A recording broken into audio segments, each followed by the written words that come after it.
Alright, before we start, I have to start with a bit of a disclaimer. I guess some people have been asking about Sandler's new movie, The Ridiculous Six. Right. It's on Netflix. I was going to put that on this video after Alvin. But the issue is that I watched the first 10 minutes of it, and it's not an exaggeration, I checked the time. It was like 10 minutes and 50 seconds or something. And it just struck me in a mood to where I was just like, I just can't do this right now. I can't fucking deal with this. It's that bad? So I will get to it eventually and tell you all about it. But in the meantime, I cannot do that. It'll probably be it'll be in the next couple of weeks. It might be like in the New Year's area or something. Okay. But yeah, I was gonna put it on this one, but I just. Oh my god. So yeah, there's that. Okay. Our first movie. Take a wild guess. Is Star Wars. Now, yes, everybody that feels hopefully the way I do, and probably much, much greater, most of you, a lot of you, if you came across this, we're finally here, and we made it. We are 10 years older since Revenge of the Sith came out, and we are almost 20 years older if you were like me and discovered them at a very, very young, discovered Star Wars at a very, very young age in 1997 when they brought back the original trilogy. And if you're older than that, good on you. Then this is really something I'm sure you've been looking for. Oh yeah. So now it seemed like an odd choice to me, to be honest. Like, I know when J.J. Abrams got the property, most people were pretty ecstatic because of Star Trek, but at the same time, there was a lot regarding, is it just going to kind of be the same thing, and is this maybe a little too much of something good? And will he be able to click with this? Because there's people who aren't fans, have no idea of the difference between Star Wars and Star Trek. If they don't really know anything about it or don't really care about it, they'll pretty much just say one and mean the other and the other way around. But to those of us that are fans, we know that there is a massive difference between Star Wars and Star Trek. A huge one. Oh yeah. And will he be able to reinvigorate the magic here that he did with Star Trek? It pretty much, it's one of those cases where, like, the movie begins and you just take a look at everything and you're kind of soaking it in and you kind of wonder what you questioned to begin with. So the first thing I guess I want to talk about is, obviously we have introduced new characters. Obviously we have to, because this is set 30 years after Return of the Jedi, I think is what I heard. Right. So the first thing we go with is a rogue stormtrooper. Is basically our one of our co-leads here. And this is John Boyega, and I was really excited about his casting because if you know me, you know how much I love Attack the Block. That was a top 5 movie of 2011. I told every fucking buddy I knew about Attack the Block. So to hear that he was going to basically be one of the leads in this, which is something I actually didn't know until relatively recently. I thought I wasn't sure who exactly was the lead because I was avoiding like everything. So I wasn't really familiar with exactly who was who. I knew that Oscar Isaac was an X-Wing pilot and Kylo Ren was the villain and stuff like that, but not much else. So this idea to have one of our main heroes be a rogue stormtrooper is very interesting and a really great idea for so many different reasons. Starting with the idea that with the way, number one, with the whole they can't hit anything worth a shit no matter how much they fire ongoing joke. And there's the whole mistake in A New Hope when the one guy is going and he like hits his head off the thing. Stormtroopers over the years have become like a punchline. Like the buddy patrol. They're just they just come off so fucking useless.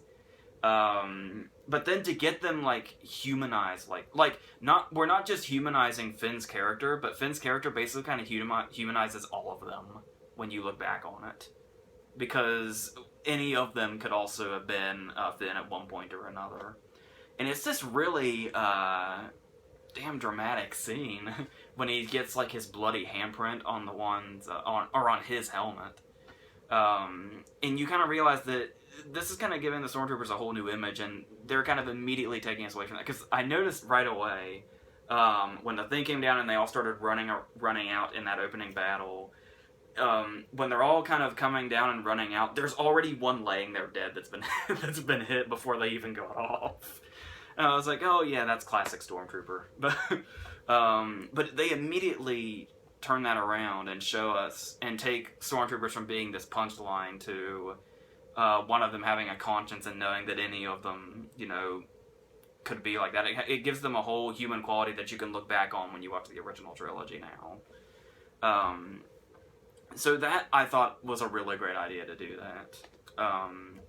And that's another thing where you kind of want to make sure, there was something I was a little iffy about, and that was the idea. I know this was like huge fan service and everything, but that whole thing where Abrams kind of hinted at the fact that he was just going to ignore the prequel trilogy entirely and just go from the original trilogy and forward. Which does make sense in hindsight because, pretty much all the characters from the original trilogy, or from the prequel trilogy, are dead now. So, but the thing, though, is what I was worried about when I heard that was if he was going to, like, change shit, like, in the story. Because you kind of, much as people hate the prequel trilogy, the story's already been established, and that's why it's episode 7. It's kind of gotta fit in line with 1 through 6, and not necessarily just 4 through 6. If we're gonna kind of keep cohesion here. Even if the prequels did kind of, fuck some shit up and not seem to care too much about continuity, still, I would think you've got to do your best to stick with the story regardless. You've got to be above that. So, but yeah, there wasn't really... the thing I'm getting with that is that there's obviously this thing, like, especially when you have the internet age and fans being able to speak out so much and so clearly, often in unison. And Abrams is just one of those directors that he's going to go in and try to polish up all the stuff that fans hate and get rid of it or call it out or do something, make a joke about it, something. And for them, and yeah, there are moments in here like that. It's not over, it doesn't overdo it or anything, but there's just kind of enough of that fan service type stuff in there. There's callbacks to the original trilogy and stuff like that. I like that a lot of the recognizable, I guess, props, you could call it, from the original trilogy are like wartime artifacts now. There's like graveyards of destroyers and shit. So, okay. Another thing about the Stormtroopers is that one particular scene when they recognize Finn without his mask on, and they call him out for being a traitor. And typically we know Stormtroopers as just kind of, they're just firing aimlessly, they're hitting their heads off shit, they're just not being very good at their jobs. But when shit gets personal, and they feel betrayed, he was holding like a clipboard or something, and he just threw his shit down and was gonna fight Finn physically. And I thought that was a really cool kind of trait to add to them. Not to mention, this is like a whole new array of them, obviously, than from when we had, 30 years ago. So there's that. So maybe they're just better trained now. Maybe that's what it is. They got more passionate people now behind the masks, the helmets, if you will. Okay. Who do I talk about now? Do I talk about Rey or do I talk about Kylo Ren? Rey. Okay, we'll stick to the heroes first. Yeah. Daisy Ridley was getting a lot of attention leading up to this, because this is kind of like, she's kind of basically our Luke character for this new generation of characters.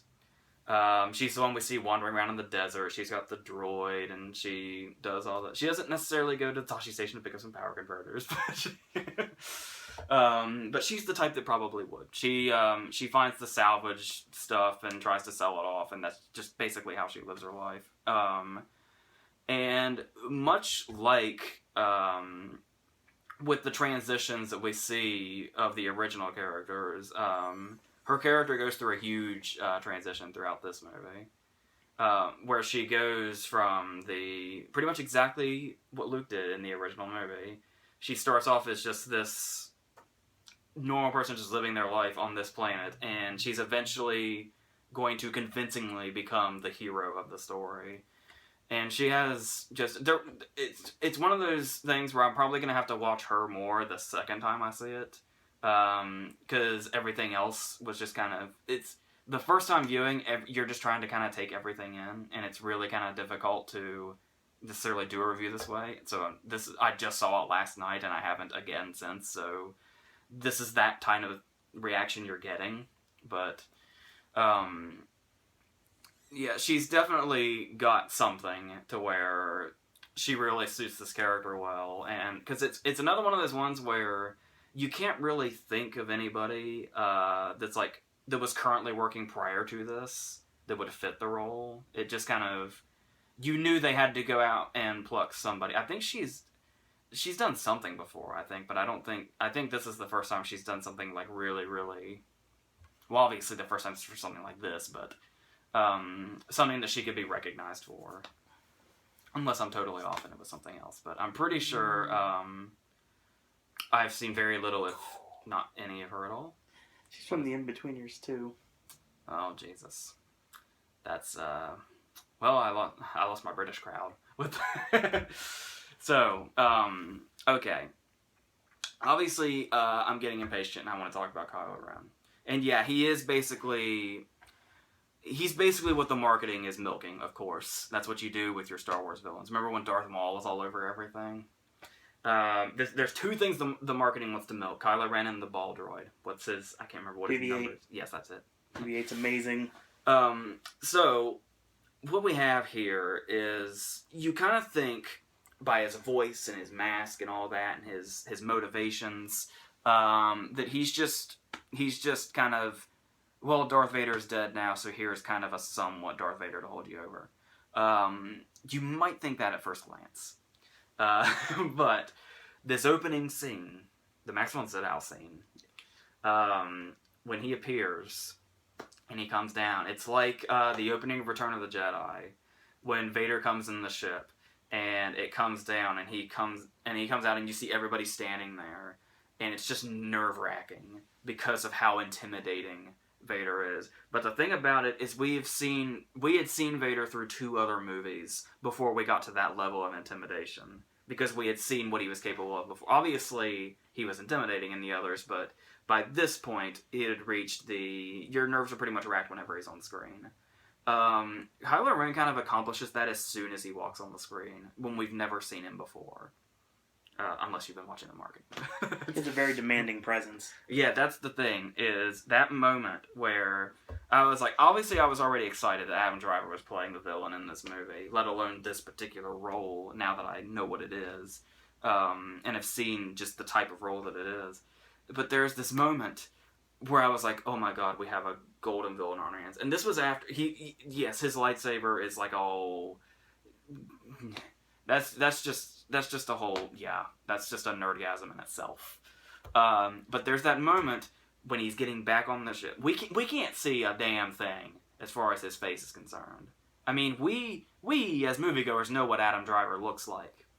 But Indeed. But when he's walking back to the ship and he sees Finn without his helmet on, he turns towards him. And it's one of the fucking scariest things I've seen in a long time. And he just turns and keeps walking the direction he was already going. But that one little moment, If that were me, we wouldn't have had a movie because Finn, our hero, would have died of fright in that moment. Just would have keeled over right into the sand. And that's his opening scene. That's like when people complain about the prequels, where it's like, the original trilogy always has like a big start after the opening crawl and all that. But the prequels kind of start, and it's like they're gonna be big, and then they're just not. It's like meetings and shit. This is another one of those corrections that Abrams made, and the writers. It's Lawrence Kasdan who wrote Empire. Michael Lawrence. Though I'm not sure what he was involved in because of the whole. There was like that thing where they fired him, but then I guess they still used some stuff that he wrote enough for him to get a writing credit. And the other writer's a veteran on the series too. And the name just flew right out of my head. And it's a name that I know, too. I'm working on it. Give me but, so wait, that's an asset in itself, is the writing, obviously. Well, the writing team. Because I did worry for a second in this opening scene as well, because we have Oscar Isaac here with Max von Sydow, and they're doing their opening their dialogue and stuff like that. And then he goes outside, and he sees the ships coming. And he goes inside and he looks at Max von Sydow and he says, "We've got company." I was like, oh, we're dealing with that kind of writing. Oh, shit. But then I remember, even when Star Wars is at its greatest, the dialogue's never really been an asset. So, except a lot of people say that Empire is really well written. But yeah, so in that moment, like last week when we were talking about In the Heart of the Sea.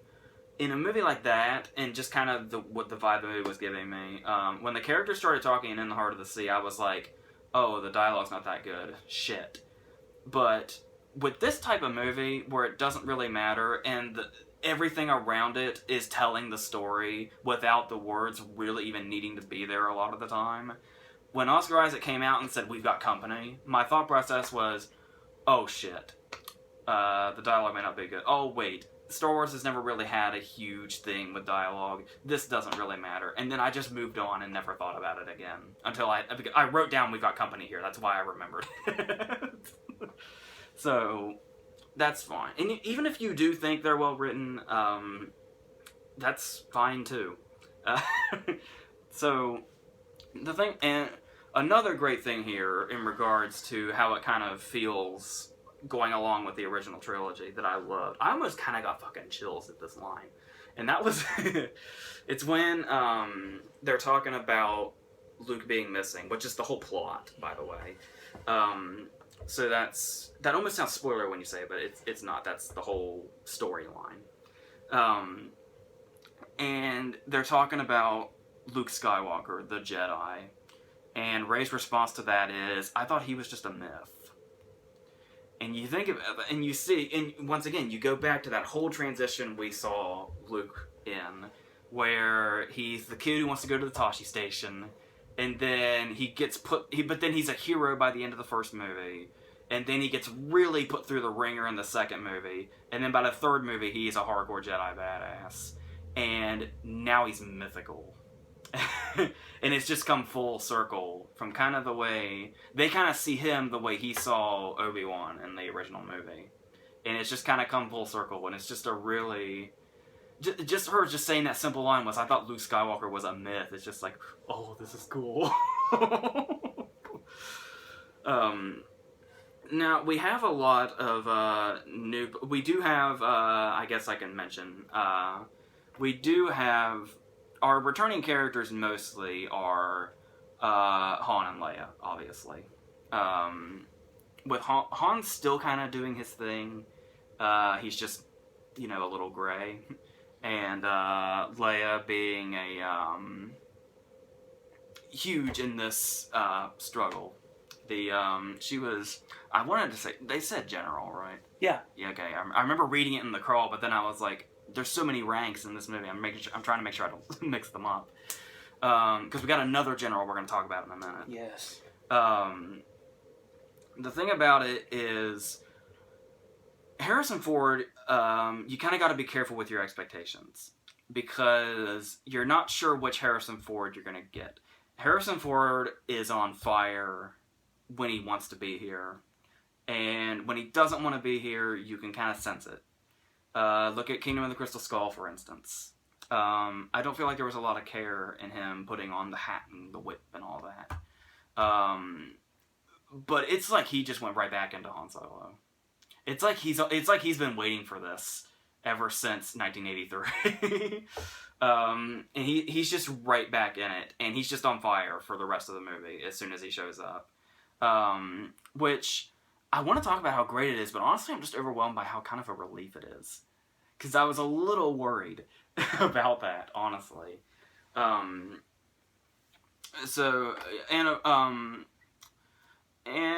I never really thought Carrie Fisher was a strong point of the original trilogy, but her presence here is always extremely welcome and very much. There's something there she certainly adds, but she never really quite stood out to me as much as all the other characters. Now, talking about some of the new characters, we'll go more into Oscar Isaac. And I was once again though, I was a little concerned about his character only to begin with, because in the very first scene here, he and Kylo Ren have a confrontation. And this is both of their characters, show off a lot, of kind of what they're going to be throughout this movie in these couple of scenes they have together at the beginning. Because I was a little concerned, because I was like, I really want Kylo Ren to be just this massive, massive villain that just scares the shit out of everybody. That fucking turn and all that. And just show how ruthless he is. And the first time he's face to face with Poe Dameron, it turns into a comedy bit, and his response is like, I can't unhear you under all the mask stuff and stuff like that. And it's like supposed to be this funny moment where he's like, making fun of him almost. And I was like, he's gonna be a weird comedy relief character, and we're kind of already shitting on our villain with comedy. But as it progressed, I started to realize that it's showing us, number one, that Poe is not easily intimidated. Even when he's face-to-face with fucking Kylo Ren, he is not intimidated and can make jokes and stuff like that. That's just how fucking hardcore he is. But at the same time, when you talk about shitting on our villain, well, once things go down, we learn that Poe Dameron is not immediately intimidated by Kylo Ren, but he gets intimidated real fucking quick. Yeah. Kylo Ren shuts that shit down. And it's magnificent. Not that I want our heroes to lose. I just love when our villains can thrive for as long as they can. It really, really adds something, and it's great. Next we have another character that's Lupita Nyong'o doing motion capture. And when we go to her, she's kind of... It's basically our new cantina scene. That's kind of exactly what it is, actually. Yeah. And it's great. It's not like a lazy, this is the stuff you like before, here's more of it thing. It's just kind of... It's a very crucial scene, but at the same time you can tell it's kind of a nice callback that doesn't necessarily beat you over the head that it's a callback. So they do it really nice. And yeah, there's no way I would have known that was her if I didn't know already. Because usually, even when it's motion capture, typically you can still kind of tell. Yeah. But yeah, this, and also, I guess we should mention Andy Serkis as well. His character's going to take some getting used to, I think. We get very little of him, but we know that he's going to, He's going to be a big deal. Yeah, so we'll give that character time. It's kind of hard to really gauge about him now, but we'll see what happens. With Andy Serkis doing it, I think we'll be okay in the long run. I don't know if you know this, but Andy Serkis is pretty trustworthy as far as making his characters interesting. Yeah, I'd say so. Do we all know that by now? I'd say probably. Oh. Oh my god, I totally forgot. Like, I knew they were supposed to be in another movie recently, but I couldn't remember what it was. The guys from The Raid. The scene where they have the two gangs on one side or the other. On the same gang, we have the guys that played Rama and Mad Dog in the raid. It was like, because I saw the guy that plays Mad Dog first, and I was like, I know that fucking guy. And then I looked over, I was like, there's Rama. Oh yeah, oh my god, this is awesome. They're only there for like 20 seconds, but that was 20 seconds long enough to make me happy. Okay, now talking about another new character, Donald Gleason is basically Grand Moff Tarkin to Kylo Ren. That's pretty much exactly what he is. That's exactly what he is. And he is this general, and he's an awesome actor, by the way. Like, he's in a shitload of stuff this year. He's in Brooklyn, he's in The Revenant. He's having a really good couple of years now. A lot of people love About Time. That was great, too. But he is, like, a hardcore dude here. Like, he really, really channels his inner Cushing here in the best way. Because, like I said, he's basically... You look at him and you just immediately think of Grand Moff Tarkin, but he also... It's definitely his own thing, too. And he's one of those villains where you can tell, like... He doesn't wear a mask, and he's just a general, but he almost reaches Kylo Ren in intimidation levels. And there's a particular scene with his character. And I'm wondering how people are going to react to it. Because here's the thing, though, is I'll just put it pretty bluntly. Throughout the Star Wars movies, there's always been a kind of, obviously in the title Wars, there's always kind of been a kind of a callback to like the World War I and World War II era stuff, all the way back to the term Stormtrooper. So there's always been those little kind of hints of, past reality. Yeah, of course. In this story. However, I don't think we've quite had a scene so on the nose as Donald Gleason's general is up here on a massive podium talking to an army of stormtroopers down here. And behind him, as he screams this passionate speech at them, is a giant red flag with a big black logo on it. And after he gives this speech, the stormtroopers salute like so. I'm not quite sure what kind of reaction that scene's getting. Right now, I haven't heard really anything. I think you may be the only one that's paying that much attention. It just seems like something that would cause a media shitstorm, and I'm worried about them. Agreed. Personally, I think it's a really good scene. Yeah, and I think it's really good for his character. It just shows like how, like, I know it's very, very straightforward. Like I said, I know those war kind of, hints have always been in there, but this is just right up in your fucking face with that shit. This is like, this dude is literally Hitler. And I'm not using that in, like, the pop culture term sense. He is Hitler. He's literally Hitler in this scene. And that's a pretty fucking crazy way to do that. In a Star Wars movie by Disney. Long story short, I'm surprised they went there. That's all I'm trying to say. I'm surprised they went there. But yeah, that's what I'm saying. I'm not by any means upset by it. I'm just wondering if it's going to cause a media shitstorm, because I can totally see that happening. But like I said, I think it's a very interesting scene to have in this movie. And it kind of says, because they're trying to build them up, as evil as possible. And that's kind of what you think of when you think of such a thing. The most evil you possibly can get. So, yeah. And when you look at stormtroopers, I guess that was kind of always there. Yeah. That connotation. It's just we didn't have, the salutes and the red flags, literally. But, yeah, that was an interesting scene. I was saying last night, like, I was actually, not even saying this, like, legitimately, I was wondering if I'd imagined that scene. I was like, did that seriously just happen? Yes, it did. Whew.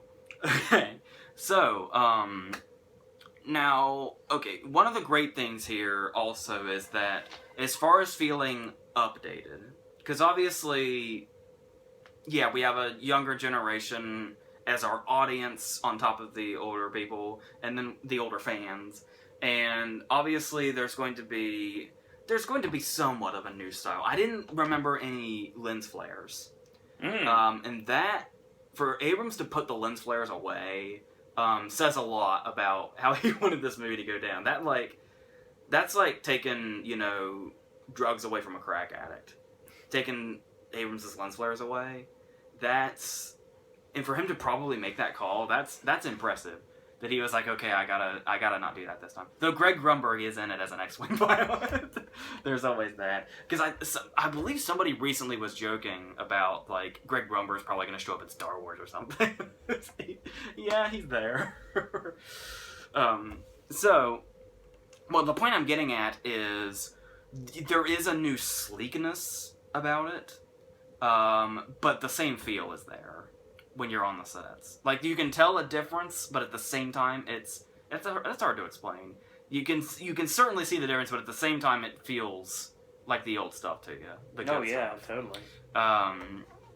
And speaking of that, another big question was how the lightsaber fights were going to be handled, because we kind of needed a middle ground. I might have even talked about this in the verses, where we needed to find a middle ground, because we still hadn't quite necessarily mastered the lightsaber fight yet.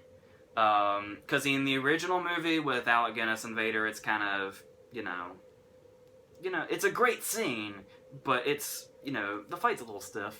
Yeah. But then they certainly got better when Luke and Vader fought in Empire and Return of the Jedi. That Return of the Jedi battle is one of my favorite movie scenes ever in movie history. And then we've got the lightsaber fights in the prequel trilogy, which obviously everybody loves the Darth Maul fight. Even everybody that hates the prequels will tell you the Darth Maul fight is fucking awesome. It is. But then after a while, we got a little over the top. And everybody's doing backflips and bouncing off the walls. And just basically, flying. Everyone knows parkour. But here we finally found a middle ground where there's only one... I guess you can say there's two lightsaber fights, but they're really just combined as one, really. And it's very... It's not too over the top, and it's not too stiff. We just kind of found this perfect middle ground. But the great thing also that really works is it kind of seems like everybody's doing gymnastics in the older ones. But here, throughout the entire fight, it's like they're actually trying to stab each other the whole time. They're not just kind of doing choreographed stuff. They're actually trying to fucking kill each other, and they keep getting blocked. And that's what the whole fight is like. And it really adds something great to it that I don't think we've really seen before. At least not very often at all. So, yes, I'm not going to go into the spoilery stuff, but I think I've made my point in half an hour. There is a cameo, and you have to listen for it. I think everyone needs to know about this. It's too cool. I've seen people. Apparently, that's getting out more now, and it's kind of. I'm not saying that like I should have seen it or I should have recognized it. Mm-hmm. But in retrospect, it is really easy to realize. Yep. So, yeah, that's coming from somebody where I don't know if anybody watched the verses, but I'm putting it back up. My personal favorite of the whole series is Return of the Jedi, and not only that, but Return of the Jedi is like one of my favorite movies ever. Mm-hmm. If I were to put them in this, I also really love A New Hope. I do, and I definitely have a real connection with it. It's where my love of movies started. But if I had to put these in some kind of order, as of right now, only having seen it once, just last night, I'd put it under Jedi. Ooh. And I mean right under, like, second place, just to specify. Now, before we move on to the second movie, I do just want to say one more thing here in regards to this rave review, and that is a lot of people immediately want to jump to the idea that this is a nostalgia thing. Like, people are going to go into this movie, and they were basically made to love it. This movie was made for them to love it, and they're going to regardless. Well, yes, I am sure this movie down the line will be picked apart to no end, and any mistakes that people point out or plot holes or whatever will be plastered all over the internet 100 million goddamn times, long past its running into the ground thing, its limit. But in the meantime, because that's the thing, I don't think the prequels are even that bad. I think people just really... These movies just make themselves... There's so much passion and so much love behind them. Right. That people just kind of have this sense about... I guess they have a higher sense of self-worth if they take the time to pick this movie apart by every single frame and point out the shit that's wrong with it. And try to say that everybody who loved it at this point must feel so stupid because in retrospect we see how bad it is. There's reason. Apparently, it was really... Everybody loved Revenge of the Sith when it came out. And then it became really popular to hate on Revenge of the Sith. Right. And then it got a resurgence, and everybody was like, yeah, that's the one that was really good, at least. At least we had Revenge of the Sith. That's why we had the prequels. Now everybody fucking hates Revenge of the Sith again. Nobody knows what the fuck they want to think anymore. It's just like they go on the internet and see what other people are thinking, and it's just like, I guess we're going with that now. And it's... Oh, yeah. But I really, truly believe that this one is strong enough to where, regardless of all the stuff that's going to be pointed out later about what makes it not that great as we see it right now, there's still something to totally love in here. And I just gave you a lot of the reasons as to why. And obviously we're going to get 8 and 9. I'm not sure if I'm on board with the spin-offs and the idea that Disney's going to give us a Star Wars movie every year until I don't know the fuck when. But pretty much till the land opens. The only thing I'm really gonna care about is getting to 8 and 9. You got a year, which is November of 2017. Oh, they're not doing the 3-year gaps anymore? I think it's November 2017 for the next one. I'm not positive, but I'm pretty sure that's right. The prequels and the original trilogy, there was always a 3-year gap. But I guess we'll see. So yes, I don't really feel... Maybe it's... I don't know. Maybe it's a nostalgia thing, maybe it isn't. To be totally honest, I don't really fucking care. Yeah, 2017. That's good. I mean, I'm sure, I guess we can do things a little quicker now than we used to be able to. Hopefully that's not a bad thing. No. I didn't even mention the effects, honestly. Does that even need to be said? Just wow. Just seeing the TIE fighters and the X-Wings and the Millennium Falcon and all that stuff, does it need to be said how fucking joyous it is to see all that? And BB-8 is just awesome. Mm-hmm. I really like BB-8. There is a returning character, and it wasn't even a surprise. Everybody knew this character was in it, but when he just popped up in the movie and said hello, you know who I'm talking about because I'm doing this. Yeah. We got a big reaction in our theater. Yeah, we really did. Everybody loved that. Yes, this was... Yeah, I mean, there was... Well, another thing that I had going for it was, I didn't really have my hopes up because the plan was going to be to see this Saturday morning. Right. So, I wasn't even thinking about it. Last night, I was thinking all day, I gotta leave the house tonight and I'm gonna go see Sisters. Yeah. And it was very last minute that it came up that we were going to see this. So, instead of me sitting at home all day going, Star Wars is gonna be amazing, I'm gonna see how amazing it is, everything's gonna be great. There was an hour between the time of I didn't think I was going to be watching it that night to me sitting right in front of it. That's all I had to prepare. We watched it with 22 other people. That's because we were in a really small theater and everybody else was in the sold-out showings in the bigger theaters. Yeah, but everybody else was waiting in 5-hour lines in other states for the movie. Real quick, I want to say my piece real quick. 39 minutes into the video, you better hurry. Don't worry, we will. I was not as anticipated about this as everyone else was. Well, it's not that I didn't want to see it. It's just there's other things I was more hyped about, and I think that helped me like it more because I didn't have the high anticipation level everyone else did. I mean, I can only imagine if I did. I have been having Inside Out on the top of my list for pretty much all year, and I didn't think it would be until The Hateful Eight that it may possibly go down. And J.J. Abrams, congratulations, sir. You made a believer out of me. Can I gush about Adam Driver a little Yes. bit more? Hell yeah, you can. Before we move on to Sisters. Let's talk about Adam Driver. I will, real quick, I just want to mention, when I talk about being a hardcore badass villain who can make you shit your pants and die just by staring at you, I just want to say, without saying too much, he's also a really well-rounded character. Yeah, no lie. He's got a lot going on. He's not just the, you know, I fuck everything up, though he does fuck everything up around him if he can. There's definitely more, it's not just kind of some two-dimensional villain thing. There's so much depth to him. He's got a lot going on, so, if you like those kind of things, that's good. Once again, reminiscent of the whole Vader thing, where we thought Vader was this hardcore badass that just didn't, care about anything and will just drop you like that. Though he will, there's also a lot more to him in the emotional sense.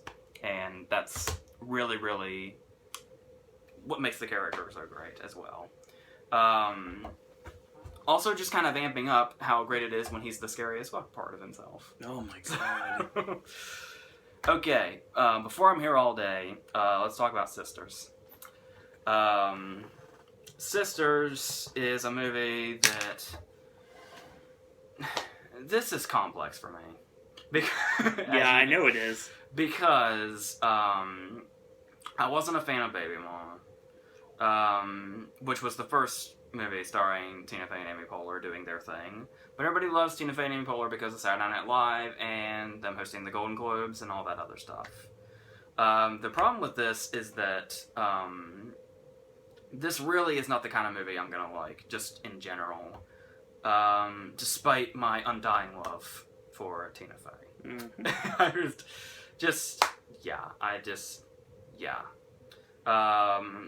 A 30 Rock helps a lot with that. 30 Rock is one of the few shows I've actually watched all the way through that I actually care to. And I just cannot say enough good things about her in pretty much every way, as far as talent, as far as just everything. Just everything about Tina Fey is wonderful and amazing. However, I was watching her on Jimmy Fallon promoting this movie, and they were having a conversation, and it pretty much summed up the movie pretty well. Okay. Obviously, Fallon's all ecstatic, because he was on Saturday Night Live with her. They've got, a past as work buddies and friends and all that. And you can say that about pretty much every single cast member of this movie as well. Like, 95% of this cast was on Saturday Night Live. At one point, yeah. So, what Fallon thought was so amazing about this movie was, it's just like you and Amy are just, hanging out and just being buddies, for the length of the movie. That's how Adam Sandler makes movies nowadays. I know. And, well, Swanberg, too, but... Yeah. Well, sometimes it's good, sometimes it's not. Lucky bastard. Sometimes we get the good Swanberg movies, sometimes we get Sandler doing this. Tina Fey and Amy Poehler kind of fall in the middle, because we know, what they're capable of. Sure. Tina wrote Mean Girls. And on top of that, Tina Fey was talking about the woman that wrote this. Mm-hmm. And she put it as, anything you ever found funny on Saturday Night Live was probably written by her. But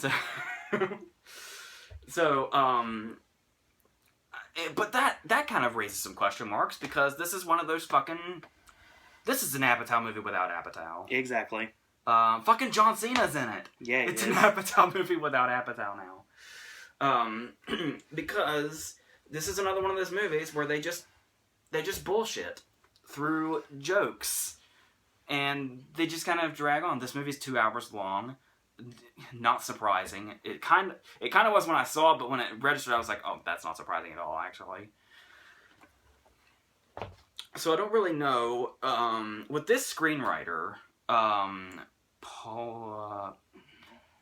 I think I got her name. Yeah, you got it. Yes. I'm having trouble figuring out where this brilliant writing came from, when a lot of it just kind of seems like sloppy improv. Despite my love for the people involved, this just grows tiresome really fast. Oh, yeah. Because it's one of those movies where everybody just wants to improv and improv and improv to see where it goes. But instead of doing the thing where you edit it and you take out the best bit of it and that's your scene, you just kind of keep them all in there. And you just kind of got to watch them play out one after the other. And you have to see, like, every joke they came up with for this moment in rapid succession as the scene goes on and on and on. And if you haven't had enough, there's a gag reel for the stuff they actually did cut out. So, I'm just really not a fan. Like back in the day, back in the day being 10 years ago, but Still or so. Back in the day. Like when the 40-year-old version did it. Mm-hmm. That's fine, because that was like the beginning of the Apatow era. Yeah. As far as movies are concerned, him directing movies, you gotta get really specific. But it just really, that whole style just kind of crashed and burned with me real quick. It makes movies too damn long, Right. and the joke kills itself long before it's over, 99% of the time. And while I'm ridiculing this movie, I'll go ahead and point out the scene where we have Bobby Moynihan. I hate him. And obviously he's a one joke idea that's pretty much in the entire movie. Doing said one joke. And there's a moment where they're making fun of him because he's kind of like the loser that nobody likes. And one of the traits that they give him is that he makes YouTube videos. They get like 100 hits, and he's really, really proud of that. Number one, what you're looking right now, I hate to insult anybody watching this, but doing this is not something that I'm proud of. Okay? There are like 1 million people on the internet that do this. So if that joke is meant for anybody, it's him. So, while we're on this, so that's what I'm saying is I feel kind of like they kind of caught me from the front with putting that Bobby Moynihan joke in there, with me being on YouTube with a video that's gonna have like 50 hits, if that, bashing this movie. It's like they kind of caught me and the joke's on me, but yeah, the joke's on them because this is not something that I care about as soon as the camera's turned off. I'm gone, and he just kind of tells me the shit that goes down in consequence. And you continue to not care. Yes. But now that that's out of the way, now that my own self-loathing is out of the way, Good God. let's continue to my loathing of said movie. Loathing's a strong word. I don't know that I could loathe anything. I don't know that I could loathe a movie that Tina Fey is in for a constant 2 hours. I hate just on Moynihan's principle. character. I don't think I can. I know I get mad at you for being biased towards actresses, Mm-hmm. but Fey just has way too much charm to really, really hate a movie she's in. Nope. I forgot about Admission. No, Admission's... Everything I said is totally untrue now. Oh my God, Admission's horrible. Oh, fuck. Okay. Well, and then they just kind of throw a bunch of random pop culture's a weird term to put it. Because it's one of those movies where you have people watching Game of Thrones and making Game of Thrones references. But then you have that weird moment where they kind of have this greeting to each other, where they do the paging Mr. Herman line from Pee-wee's Big Adventure, which in itself is a reference because James Brolin is in the movie as their dad. And Diane Waste is their mom. So we really went all out with our cast that's not Saturday Night Live members or former members. But there's really not much to say about this movie because there's really nothing that it has to offer, because it's Project X for people in their late 30s or early 40s. Oh wow. That's pretty much what it is. We have all the scenes where there's a scene where they sing in the car, because that scene hasn't been played out in the last 20 years. And they don't know the words. Maybe even longer. Oh no, Jesus, it's probably like 30 years. So, that joke's been around for a long time. And yeah, they went all Tommy Boy on it. They don't know the words. Yep. Saturday Night Live cast members have already done that joke, people. I'm sorry. They beat you by 20 damn years. Maybe if you're trying to kind of recall that and help us kind of like revive it and say, yeah, this is us doing that thing that's great. I'm sure it works for, people that aren't me.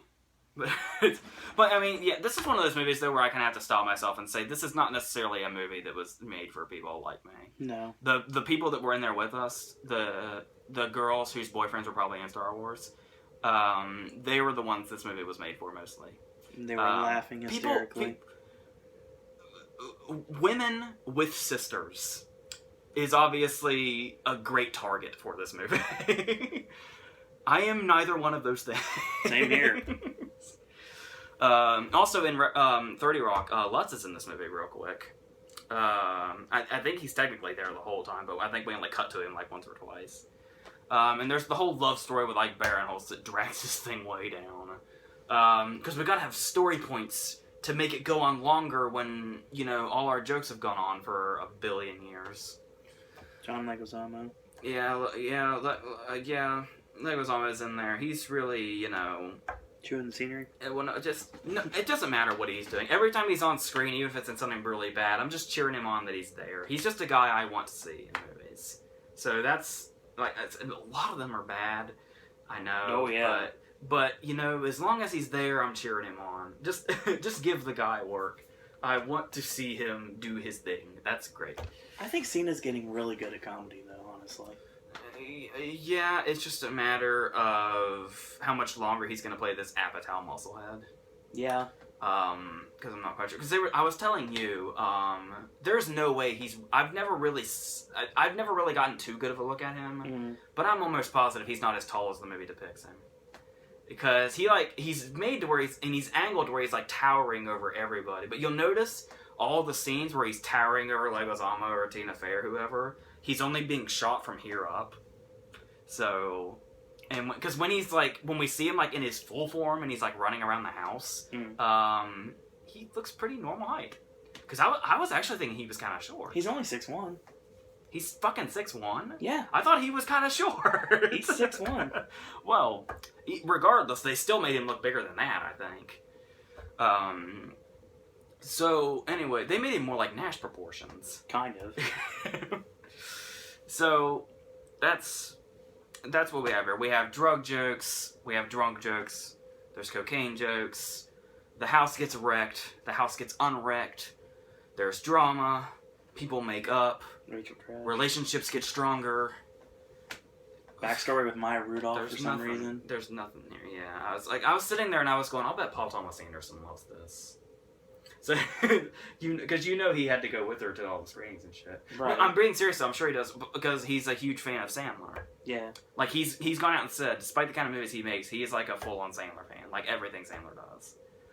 There's a reason he was in Punch Drunk Love, because Paul Thomas Anderson loves his stupid-ass movies. I've had to defend Sandler recently with some of his old stuff. And then the whole me defending Pixels thing, after that thing I said about Ridiculous 6 at the beginning of this video. Yeah. But we'll talk about that in a couple weeks. There's so not enough to talk about with this movie I'm talking about. I've been talking about Sandler for like 5 minutes now. Yeah, this is just them hanging out, and if that's your thing, that's great. And it's... mostly it was just, you know, I really wish, you know, Tina Fey was in better movies, because I really like her, and it was mainly me trying to control my heart rate because she's in so many skimpy outfits in this movie. Oh, yeah. There was that, too. So, just all those factors just made me, you know... this obviously wasn't my thing, but it was... I laughed more than I thought I was going to. But a lot of it's just kind of a joke graveyard, especially when they've been on the same joke for the last 5 minutes. So, but that's the new improv 2-hour, 15-minute comedy genre we have now. Thank you, Apatow, for that. Oh boy, here we go. Okay, our last movie. Did y'all know there was another Alvin The Chipmunks coming? Well, this is the road chip, following Chipwrecked and The Squeakquel. I hate those titles. The Squeakquel kind of breaks the pattern, even though it was the first one to do the play on words. Mm. If you can even call it that. That's kind of generous to call it that. Very much so. Yes, we have the road chip now, despite the fact that very, very, very little of this movie is a road trip. This movie is basically not a road trip movie at all. They're in a car every now and then, and they go from place to place. But this is not a road trip movie. Maybe 10 minutes, 15 if that. Okay. I would like to start off immediately because generally, I know some people find these cute and harmless, and to a degree, that's kind of true. As long as you're showing it to kids that are like 3 to 5 years old, it's harmless. But because there's nothing really. There's some stuff in here, of course, but it's not. There's some stuff in here that's very interesting to be in a children's movie, but it's not. Yeah. But not to the point that they would get it. We'll get to that. Don't worry. Yes. But the thing here is, there's nothing really. I mean, yeah, you can say it's definitely. Yeah, it's made for kids that are like that young, so I guess you can't hate it too much. But then there's trying to watch it from the perspective of, because you can make a movie that kids that age will enjoy that everybody else can too. It's when you kind of stop at that demographic and you don't move forward that it becomes exhausting. Now I know you're probably saying this is all my fault because it's my doing to watch it and then talk about it. It's my own fault. That's probably true too. But let's do that. This is actually our 4th installment. I keep forgetting Shipwreck happened. It was 4 years ago. I kind of thought we were done for a long time there. But no, I remember when Kevin Smith was talking about when he tracked down Jason Lee to do the Mallrats thing. And when he called him up, he was just like, I'm just down here. Do another Chipmunk movie. Making lots of money. Thank God. Okay, so it was basically, let's just see. It's already down here. I hate to do that to a movie, but let's be honest. The bar's already down here. It's just a matter of, can we get a little farther up? Let's see. Immediately something hit me. I don't keep up with TV at all. Particularly reality TV, so correct me if I'm wrong, please. Is this movie not already dated? Yeah. Oh, because yeah, absolutely. A big plot point. The whole okay, here's what you do. Somebody either is not. They don't have the budget to pay somebody, or somebody doesn't want to do that much work, or whatever it is.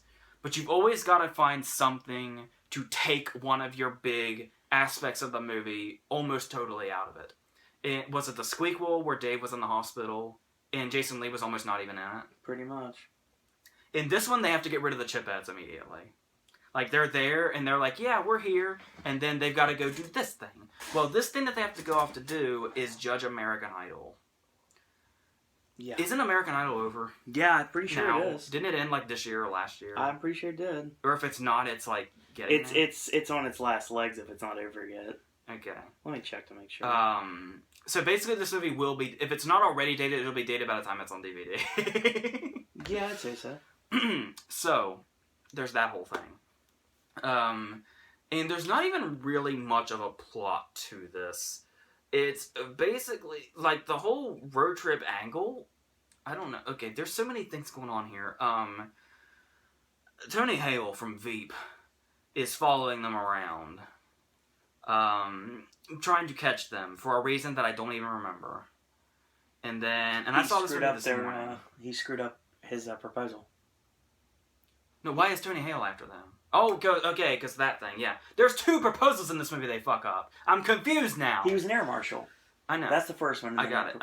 And then, the second thing is, we also have, potentially, Dave is going to propose to Kimberly Williams. Right. And wouldn't it have been great?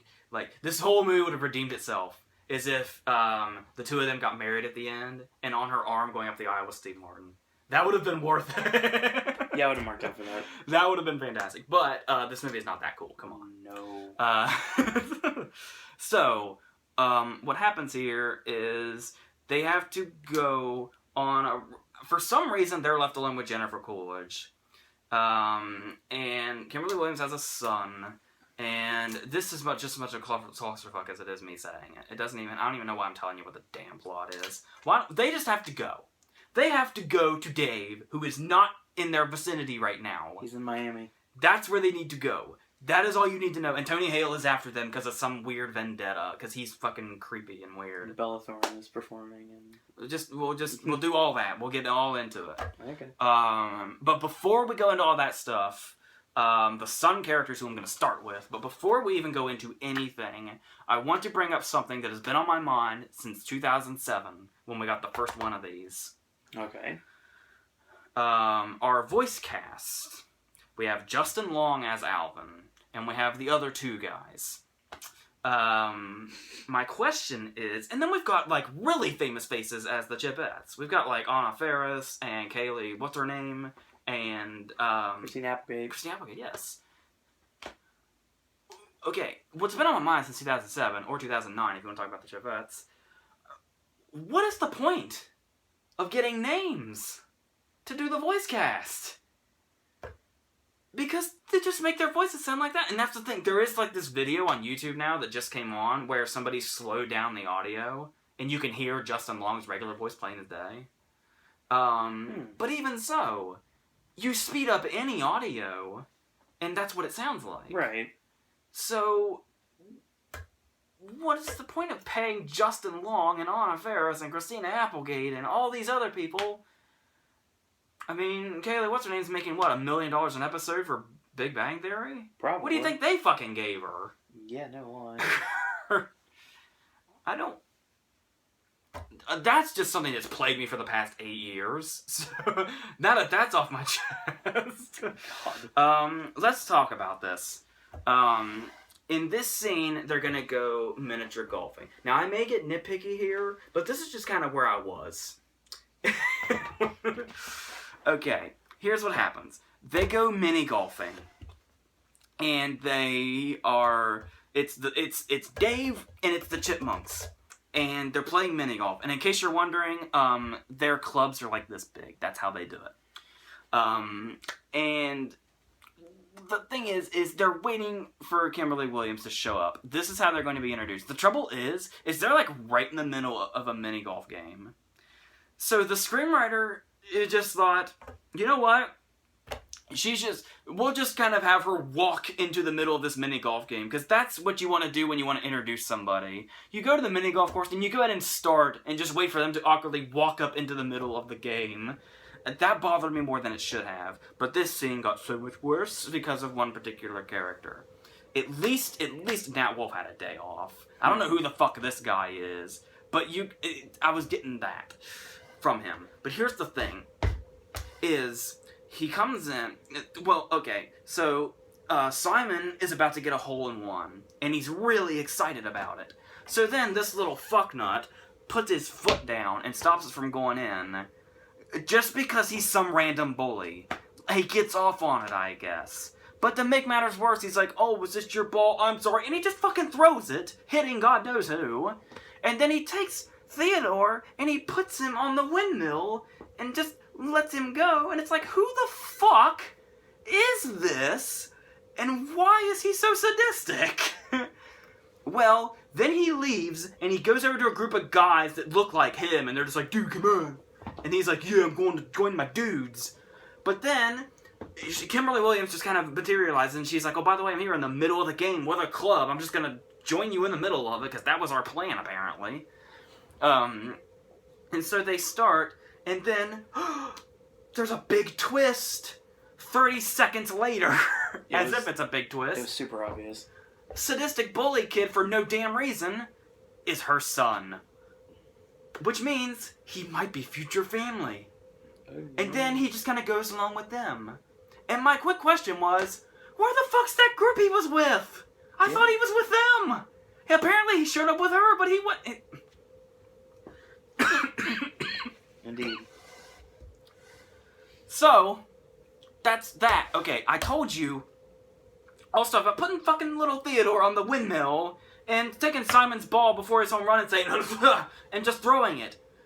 And this is the thing, is number one, you know it's gonna be, oh, he's gonna get all soft and they're gonna like each other and be brotherly later and it's gonna be great. But if that's not enough, we introduce Bella Thorne into this movie. And she gets out of the car, she's a famous singer, go figure. and she's walking into the building, and he clumsily walks over to her because he thinks she's hot, and he tries to push the revolving door and makes a fool out of himself, and she's like, and then she goes in. And when they have that little interaction, you immediately think, oh god, now not only do we have to like this piece of shit of a person, we as an audience, they think we're going to hope he gets laid. Not only do we have to like him, we have to want him to bang Bella Thorne before this movie is over. And you know what the worst part about that angle is? Is that we never, ever see her again until the very last scene of the movie. And they still go with that! Yep. We see her once go through a door, and he makes a fool out of himself. And then they don't see each other again until like the last scene of the movie. And it's still hinted they're gonna fall for each other. What's even the point anymore? There really isn't one. You know why we're supposed to like him, by the way? Because his dad left him and he plays guitar. That's why we're supposed to love him. That's why he's a little prick that puts Theodore on the windmill and throws Simon's golf ball. Because his dad ran away. But like I said, don't worry, he plays guitar. It's all good. Suck his fucking dick now. And that's not even... That's just one aspect of this movie. That's just one aspect. You wouldn't believe what they fit into an hour and 28 minutes. Oh my god, I thought the movie was never gonna end. We'll try to keep Tony Hale in the Witness Protection Program. The dude's won like 2 Emmys now. And probably more awards on top of that. And he just makes a goddamn fool of himself. And not in the good, oh, he's having fun way. He should be ashamed of himself. He needs a timeout. So we'll just let him go. I'll leave that at that. But let's talk about, there's the whole thing about trying to be popular, doing all the popular new songs, and having them make, the phrases that are popular now. Like, nailed it, and shit like that. But then, we have shit in here like Matrix references. It's like, hello, year 2000. Nobody watching this movie was alive when The Matrix came out. Very true. Unless and that's even more, what makes it even more confusing is you say, here, okay, I commend them for trying, but there's trying and there's whoa, settle down. Okay. So you talk about this movie's made for 3 to 5-year-olds. And you're like, can we maybe throw 1 or 2 things in here that are actually kind of funny for the parents? Like the I have to save my ass joke in Shrek, something like that. Well... Oh my god. Alvin gets on the plane. And who is sitting there with him? I'm sitting there. We were in there. It was just us in the back, and there was a classroom of like 7-year-olds. And who is on this plane with Alvin and the Chipmunks but John Waters playing himself? And Alvin, I swear to fucking God. I swear to God. He's telling the truth. I swear to God. John Waters makes a comment, and Alvin says something like, watch it now, I've seen pink flamingos. And it's like, okay, we wanted you to put some adult humor in it, but don't jump straight to pink flamingos. You've gone way too far. We're the only ones that reacted to it, too. You don't go from Theodore saying pizza toots to fucking pink flamingos. Calm down. I understand you're trying. That's great. That's what we want you to do. But like I said, there's trying and there's slow the fuck down. It's very true. You don't know. There's no in between here that you're reaching. That's where you have to be. Just get there and be there. I'm sorry if you're watching this with headphones. That probably hurt. I'm sorry. Or I'm waking your house up. One of the two. But You should have known better before you came to this review, man. Yeah. You don't do that. We don't like the stuff. Okay. Another thing I'd like to do is, what is up with Alvin's voice? By this, I mean, how does it amplify? Because you have tiny, tiny little Alvin here. And when he speaks, it's like, I am Alvin. Shit. And that's it. He's a fucking chipmunk, right? He's this fucking big. Right. But when he speaks, every damn person in the vicinity hears him. This was bothering me. There is one moment at the very beginning of the movie where they're having a huge, huge, huge, massive party in the backyard. Where it's got a stage, and it's got, popular at the time, right now, musicians. That scumbag from LMFAO. I thought that's who that was. I can't place people You can anymore. tell by their stupid glasses. And this whole thing is going on, and Alvin gets on the stage, no microphone, no nothing. It's just Alvin on the stage, like this, in this vast, vast concert crowd. And he's just going, is everybody ready? And everybody's going, yeah, in response to him.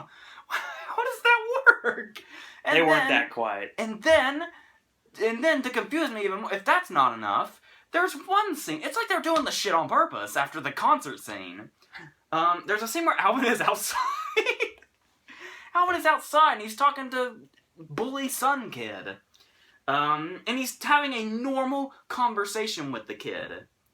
Only problem is that Alvin is outside, the kid is inside, and the window's shut! And they're having a normal conversation. Who put this movie together? I don't want to know. Oh my god. Oh, it's to a point now where it has to be on purpose. There's no way people just look at this shit and go, that works for me. David Cross saw the script and was like, nope, not this time. I don't remember. Was he in Shipwrecked? I don't remember. This is the only one he was not in. Oh, okay. He had a cameo in I remember Shipwrecked, the Squeakles when he was in drag. Right. I know. God, I remember way too much about the Squeakle, having seen it 6 years ago. Jesus.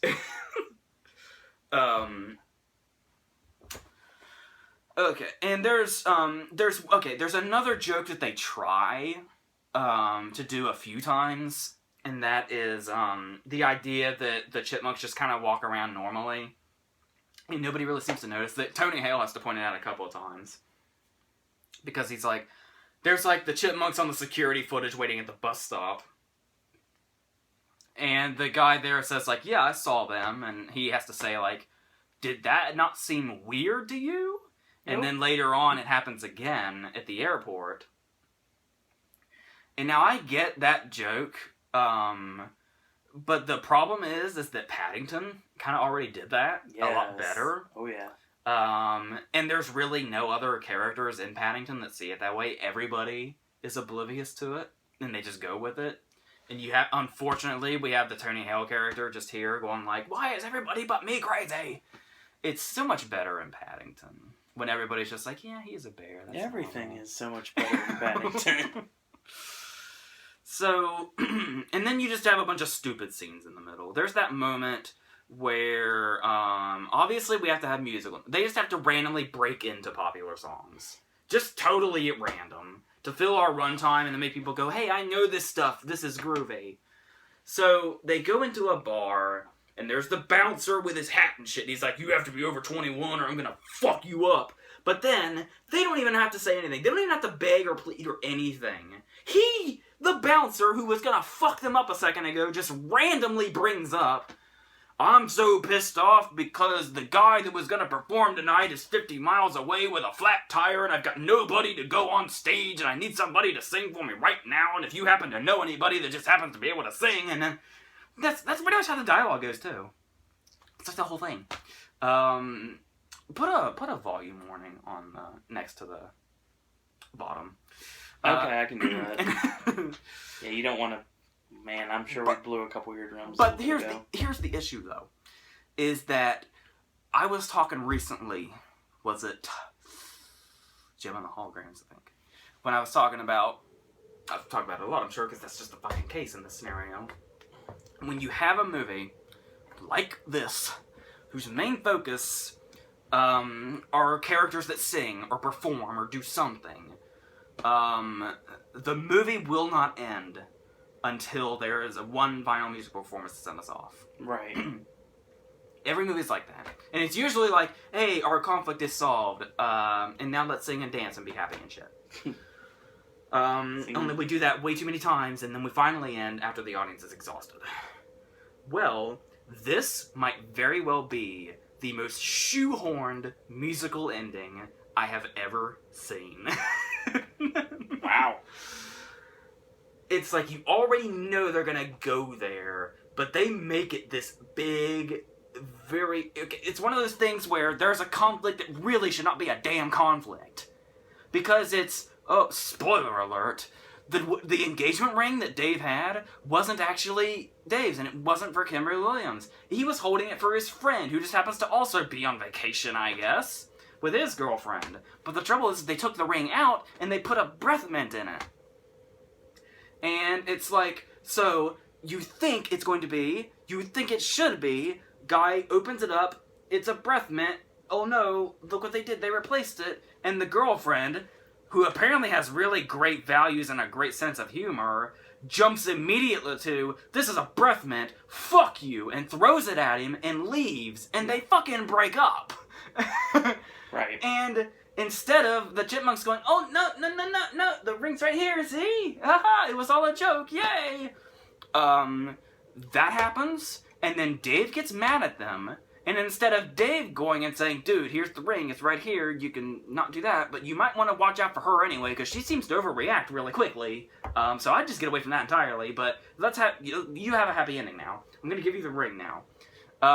They have to go through this whole thing where they have to make it up to Dave that happened, and that's why they sang.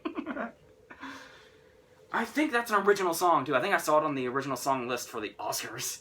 It is. Not that it's going to be nominated, just it's a very, very long list of like over 100 songs that are eligible. That's all it is. I wish we had a short list for that. That's crazy. So, and then the movie has a couple more endings after that.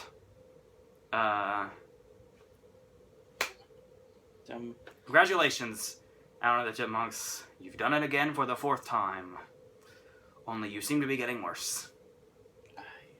I'm just happy Jason Lee makes money. I thought the TSA scene was kind of funny. I think that's what's her name. That was the person. I can't. That really helpful. It'll come to me after the camera's already off, I'm sure. What's her name? But okay, that's it. We're done. God.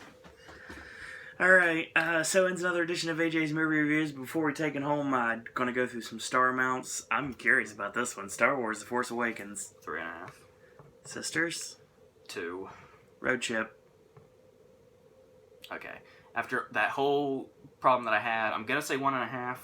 Number 1, because I thought the CSA scene was funny, and number 2, because for the age group it's pointed at, it's harmless, I suppose. Just... Okay. Yeah. That's what we've got for this week, and we're going to be moving on to Versus on Sunday. That should be a fun time. Looking forward to that. Your cryptic comment is, that's all, folks. Obviously, you know where that's going.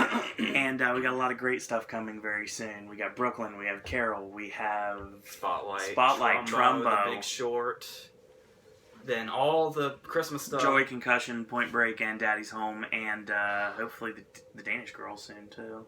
We'll see. That's the only one we don't guarantee right now. Everything else we guarantee. We don't know when, but we guarantee it in the next couple weeks. So that being said... That's lost. I'm just happy about Spotlight. That's the one I was worried about. I'm very excited about Spotlight. We're going to be watching that Tuesday. So that being said, I want to thank you guys and girls out there for watching. And AJ, any parting words? That's it.